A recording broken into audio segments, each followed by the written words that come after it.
The Blair Witch Project was released in 1999, which for context is 24 years ago. It's a movie that's been very important to me in my horror film journey. It was the first sort of horror film I remember seeing and thinking, oh wow, you can do something really creative with very minimal amount of equipment. And growing up, I think I tried to imitate it in so many different ways. I think the film really made me fall in love with horror, and I think that same thing happened in the horror industry around it, because when the Blair Witch came out, there were a lot of films that came after. Some were good, some were bad, some in between, some were trying to capitalize on the hype. Some of them ended up being more successful than the hype, and that hype of course is the found footage genre, which now is just obvious. Blair Witch Project, in my opinion, was the godfather, the godmother. This was the film that started it all, and it's 24 years old. Hi, I'm Ben and welcome to the Horror Beans Movie Club. I'm on my own today, which was not what I wanted this to be. I wanted this to be like a discussion with people who enjoy horror movies. So I recently rewatched the Blair Witch Project and I fell in love with it all over again, and I really want to tell you why that is. If you're a horror movie fan and want to join the movie club, then please subscribe, like this video. It would mean a lot to me. So I rewatched The Blair Witch not too long ago, and before we get into the nitty gritty of why I think it's actually just an impeccable movie, I think we need to address how original it was at the time. It released in 1999, and it was kind of the first of its kind in the Western world, to my knowledge. It was insanely original. It was this found footage movie where you didn't really know if it was real. You didn't really understand if it was actors. It was so perfectly crafted in a way where you truly believe that these people were going on this journey in the woods. And I think because the casting was relatively unknown actors, and that's probably because of the budget, it really sold the experience. And it was completely filmed in this style, and it genuinely feels like a real vlog you're watching, essentially. And keep this in mind. The Blair Witch came out in 1999, 24 years ago. And then what happened after that was obviously the internet boom, the .com boom. And then we saw YouTube come out, and then we saw people vlogging, and we saw people making the content in the sense of the Blair Witch. And it's just amazing to me how that also, it was like ahead of its time in that regard, not only in the genre of found footage, but also in terms of the type of film you're watching, you know, holding the camera and talking to the camera and breaking that fourth wall and addressing the camera most of the time. Like, it is quite amazing how original this movie was. And within that, it defined a genre that still hasn't been redefined. There have been so many found footage movies since 1999, and it's just a second nature to us now. But I don't think any of them really come close to capturing the magic of the Blair Witch.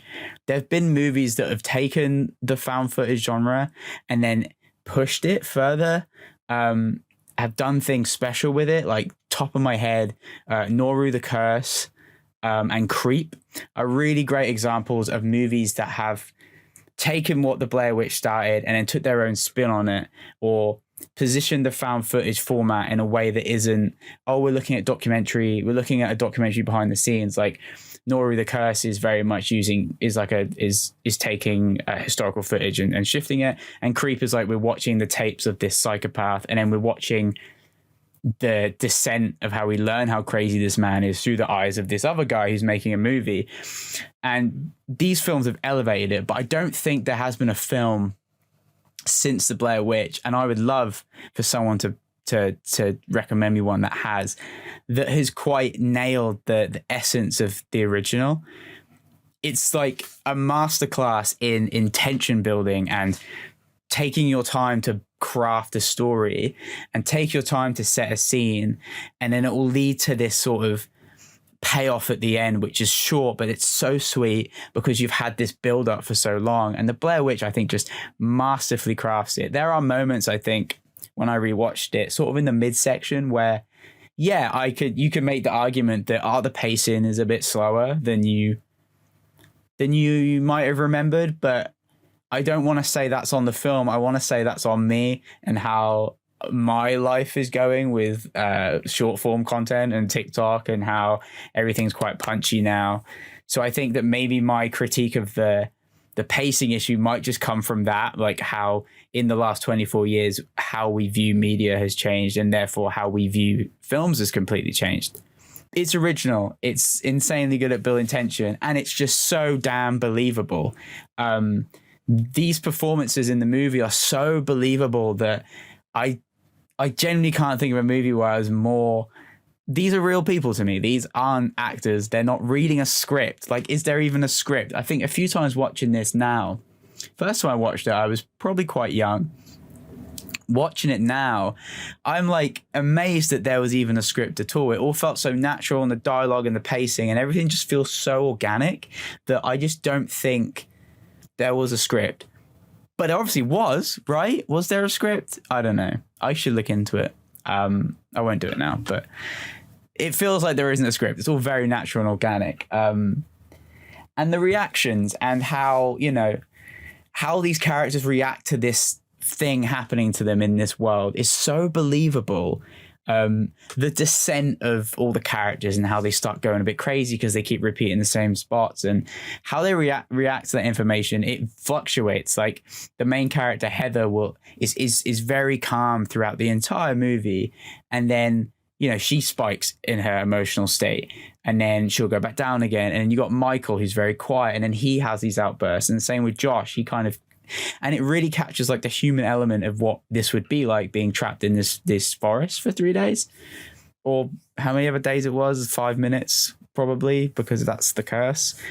And it's just a very human and raw reaction. And again, it just adds to the world building and the tension, and it adds to the surprise.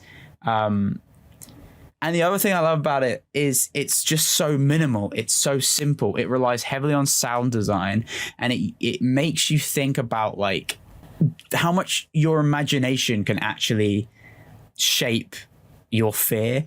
It doesn't need to show the Blair Witch. It doesn't need to show a monster. It doesn't need to show like horrific imagery. It uses just the most raw, minimal sound design and these claustrophobic like camera angles of people like panicking to these noises. And it takes that and it just completely elevates it. Like, you care enough about these characters now, and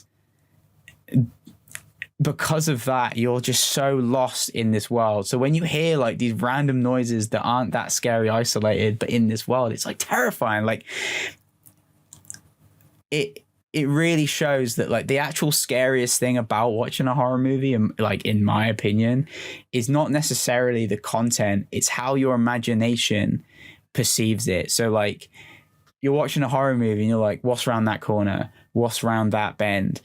Oh God, she's about to open that door. I wonder what's behind it. That's your imagination. And the Blair Witch captures that, and it really plays your imagination, because it's like, what is this thing? Is it real? Is it people? What the hell is it? And it just does such a good job of convincing you that this is real. It could have easily have shown a horrific The Witch, let's say, in that first sort of mid-act as we come up to the end. But then it would have lost all its momentum. I think the key to it is the imagination, and how you lose yourself in this imagination, and how you imagine what's around every branch. And there's really great imagery of like, when she's got the flashlight and she's shining it into the depths of the forest, and you only have about 3 meters of light and it's just pitch black, and your eyes just will make shapes. And I think it really leans into that, like that childhood thing of like when you're in bed and you see like a silhouette, but it's not, it's like a coat on a chair. And it leans into that, and how your imagination's like really gets to you.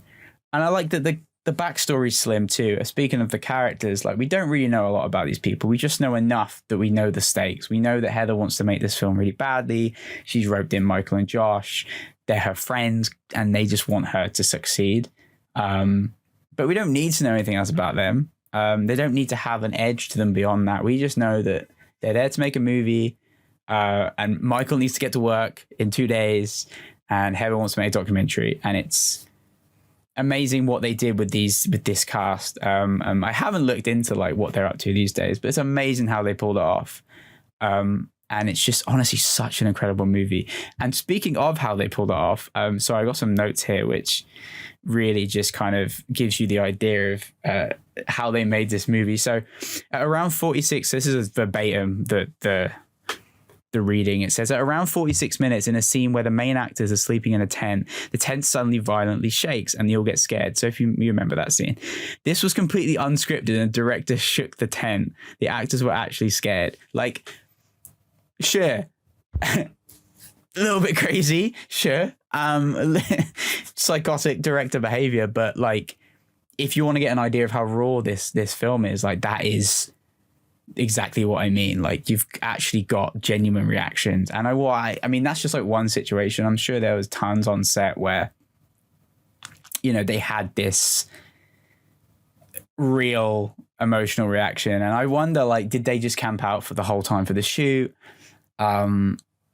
Were there nights where they actually slept out and then they played the noises when they were sleeping and they just filmed everything? I don't know. I mean, that's kind of, I'm putting words into the film's mouth in that regard, but I think that kind of summarizes what I mean about the performances feeling real and raw. In summary, I think the Blair Witch reminds us that our imagination is actually the most important tool when we watch horror movies. I think a lot of horror movies these days have kind of lost that edge of show, don't tell, let us get to point A to point B. And if you think about most of modern horror these days, the ones that everyone keeps talking about, Hereditary, Midsummer, all these films that come out that are like horror film classics of our generation, of the sort of the 2000s plus era, they use that tool, that device of your imagination has to conjure what it could be, what the monster could be, what that sound was. You're looking around the frame trying to find the thing. And I think a lot of horror films tend to fall into the other camp sometimes. And I call them popcorn horrors. And they're the ones that kind of go, blah, loud, volume, noise, jump. And that's great. They serve their purpose in the context of a theater. And they're like the best theater experiences I've ever had. Is like when you're watching like a popcorn horror and you'll get like a jump scare and you'll like grab the person next to you. It's like the only genre that can do that. And that's completely fine. But I think maybe moving forward, let's kind of maybe focus on letting the imagination do the work. And it shows with the Blair Witch that you can have minimal budget, minimal crew, minimal equipment, awful equipment, you could argue, and still sell fear and let your imagination figure out the rest. I think if there's a monster, let's hear the monster. Let's not see the monster, if that makes sense. Yeah, that's it. Blair Witch Project 1999. If you haven't seen it, go watch it. Thank you so much for watching. If you enjoyed, please subscribe. Please like this video. It would mean a lot to me. This has been the Horror Beans Movie Club. Do you have a film suggestion for the movie club? Let me know. Let's add it to the docket. I'd love to talk about it.